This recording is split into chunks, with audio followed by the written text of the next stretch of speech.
अस्सलाम वालेकुम मेरे समझदार पाकिस्तानी। मेरा नाम रेहान तारिक है और आप मेरा यूट्यूब चैनल और फेसबुक पेज देख रहे हैं। करोड़ हा दरूद आकाए दो जहां नबी मेहरबा मोहम्मद मुस्तफ़ा सल्लल्लाहु अलैहि वसल्लम पर। इस दुआ और इस उम्मीद के साथ इस व्लॉग का आगाज करते हैं कि अल्लाह रब्बुल इज्जत इस मुल्क के फैसला साजों के दिलों में समझदार पाकिस्तानियों के लिए नरमी पैदा कर दे। गुज़श्ता रोज ऐन उस वक्त के जिस वक्त नवाज शरीफ पार्टी सदारत के लिए बिला मुकाबला मुंतखब हुए तो रावलपिंडी में दो अहम इवेंट्स जारी थे। पहला अहम इवेंट बड़े घर में हो रहा था और आज उसका दूसरा रोज है। कल इफ्तिताही रोज अपने इख्तिताम को पहुंचा। आज दूसरा और इंतहाई क्रूशल रोज है कि जब chief of the army staff general Asim Munir अपने कमांडर्स के साथ एक बार फिर सर जोड़कर बैठेंगे।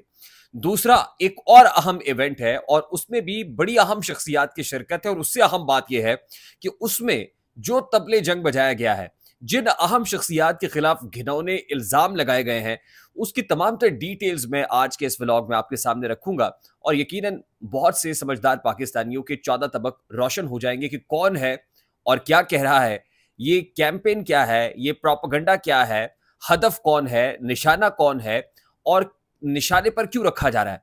ये सारा मामला आज के इस व्लॉग का हिस्सा होगा। लेकिन उससे पहले मैं आपको ये बता दूं कि आज इंतहाई सनसनीखेज दिन है और खेज दिन का जो इफ्तिताह है वो हुआ चाहता है, आगाज हुआ चाहता है।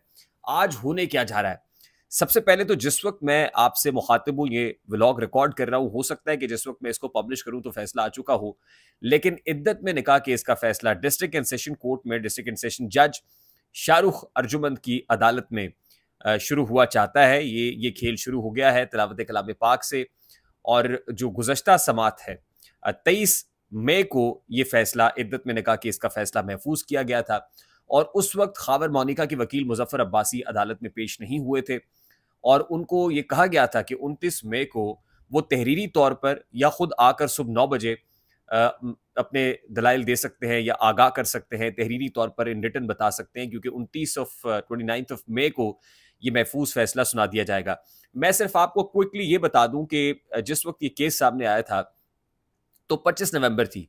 25 नवंबर 2023 को ये केस असल में खावर मोनिका ने अपने वकील मुजफ्फर अब्बासी की वसातत से जज कुदरतुल्लाह की अदालत में दायर किया था और उसके अंदर जो प्ली ली थी वो ये थी कि निकाह पे निकाह किया है, यानी इद्दत पूरी किए बगैर निकाह कर लिया है।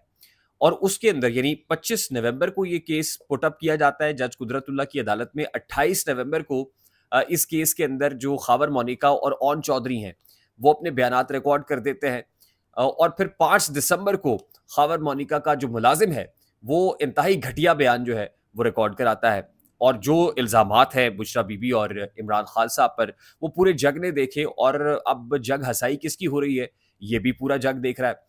तो अब जब शाहरुख अर्जुमन साहब की अदालत के अंदर बहुत ज़्यादा डिलेइंग टैक्टिक्स इस्तेमाल किए गए खावर मोनिका और उनके वकील की जानिब से, लेकिन अब ये कंक्लूसिव होने जा रहा है और देखना यह है कि अब इस केस का फैसला क्या आता है। और जाहिर है बहुत से समझदार पाकिस्तानियों को अंदाजा है कि केस का फैसला क्या आएगा।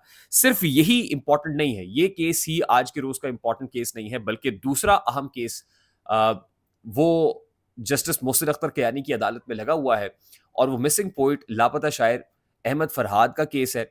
और ये केस इस एतबार से अहमियत का हामिल है, मैं गुज़श्ता रात भी बता चुका हूँ कि इसमें ISI के सेक्टर कमांडर को बुलाया गया है। इसमें जिन शख्सियात को बुलाया गया है और फिर वो आती है या नहीं आती, लेकिन ये भी कहा गया कि इस केस को बराह रास्त नशर किया जाएगा, इसकी कवरेज होगी और बराह रास्त दिखाया जाएगा। अब ये जज साहब का फैसला है, ये जजमेंट है।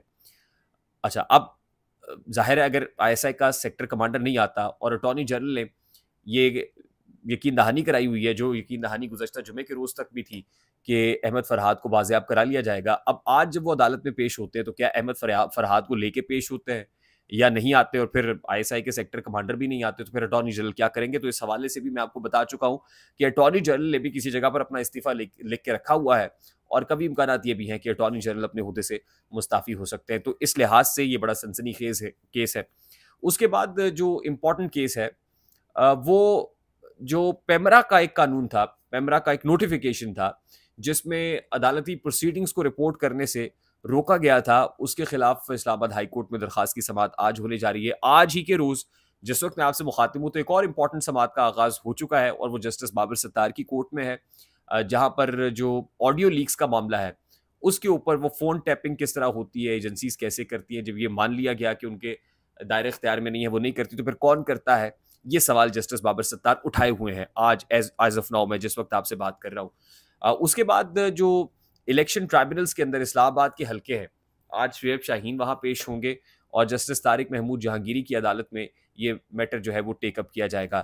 तो ये बड़ा इम्पॉर्टेंट दिन है और इस दिन में ये इंतहाई अहम केसेस, और एक केस जो है वो नवाज शरीफ का भी है, और तोशा खाना में बरियत के हवाले से जो फैसला है, तोशा खाना केस में बरियत से मुतालिक जो फैसला है, वो आज नवाज शरीफ के लिए सुनाया जाएगा। तो आज का दिन इंतहाई अहमियत का हामिल दिन है। उसके साथ साथ मैं आपको ये बता दूं कि गुज़श्ता रात से जो जंग जारी है, जो लड़ी जा रही है इस्टेब्लिशमेंट और मलिक रियाज के माबैन, नैब रावलपिंडी के दफ्तर पे छापा, उसके बाद मलिक रियाज का इतना लंबा चौड़ा एक स्टेटमेंट जो एक्स और साबिका ट्विटर पर है वो सामने आ गया, और उसके अंदर उन्होंने हज़रत अली करमल्लाहु वजहू के इस स्टेटमेंट से शुरू किया है कि कुफर का निज़ाम तो चल सकता है, जुल्म का निज़ाम नहीं चल सकता। फिर उसमें उन्होंने वो दर्द, वो बिपता और वो कर्ब बयान किया है कि किस अंदाज में जो रियासती मशीनरी है उसका इस्तेमाल हमारे दफातर पे किया गया है। वो कहते हैं कि तकरीबन जो तोड़ फोड़ हुई है उससे 50 लाख का नुकसान हुआ है। फिर जो अहम रिकॉर्ड है, जो दफ्तरी उमूर की फाइलें हैं, वो उठा कर ले गए हैं। तकरीबन 9 गाड़ियां हैं जो मिसिंग है, उनका अमला जो है वो मिसिंग है, और वो फिर यकीन दहानी करा रहे हैं अपने स्टाफ के फैमिली मेम्बर्स को कि मैं उनकी बाजियाबी के लिए खड़ा रहूंगा।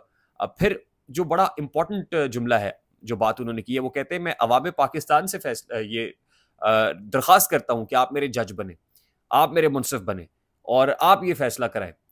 मतलब आप अंदाज़ा कीजिए कि वो अवाम पाकिस्तान जिसका खून मलिक रियाज साहब निचोड़ते रहे हैं, जिनकी ज़मीनों को हथियाते रहे हैं, जिन पे कब्जे करते रहे हैं, आज उनसे मुनसिफी चाह रहे हैं। और लगता ही है कि मलिक रियाज साहब को भी जो जुडिशरी है उनके ऊपर एतमाद नहीं है, अदलिया पे एतमाद नहीं है, और ज़ाहिर है कैसे हो, अदलिया 460 अरब रुपए मांग रही है, वो नहीं आ रहे।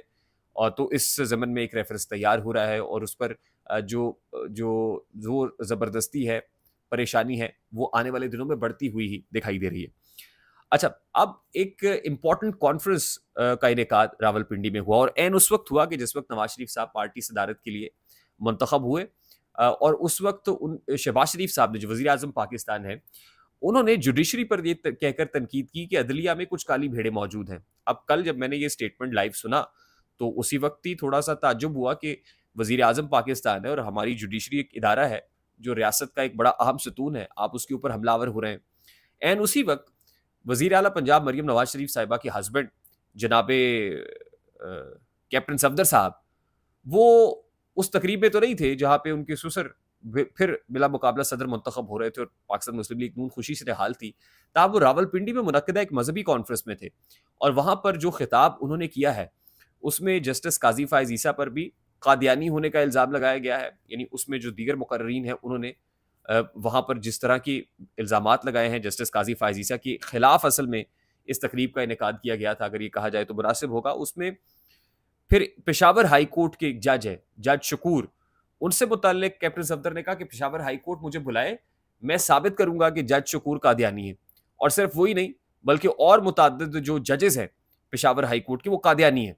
तो ये कहने वाला कौन है? ये कैप्टन सफदर है। यानी क्या समझा जाए कि इतनी घनौनी कैंपेन का आगाज खुद हुकूमत ने हुकूमत में रहते हुए कर दिया है, जो जुडिशरी के अगेंस्ट कैंपेन है, अदलिया के अगेंस्ट कैंपेन है। और अगर हुकूमत ने किया है तो क्या वाकई हुकूमत इसके पीछे है, या कोई ताकतवर लोग भी इसके पीछे हैं? और अगर ऐसा है तो क्या रियासती सुतूनों को हिलाना मकसूद है? क्या रियासत को कमजोर करना मकसूद है? ऐसे बहुत सारे सवालात हैं जो पर्दा फिक्र से टकरा रहे हैं। आई होप मेरी बात आप तक पहुंची होगी। अगर पहुंच जाए तो वीडियो को लाइक और शेयर करना मत भूलिएगा। चैनल पे नए तो चैनल को सब्सक्राइब कर लीजिएगा, बेल आइकन जरूर दबाइएगा। मुझे रेहान तारिक को इजाजत दीजिए, अपना बहुत सारा ख्याल रखिएगा। अस्सलाम वालेकुम।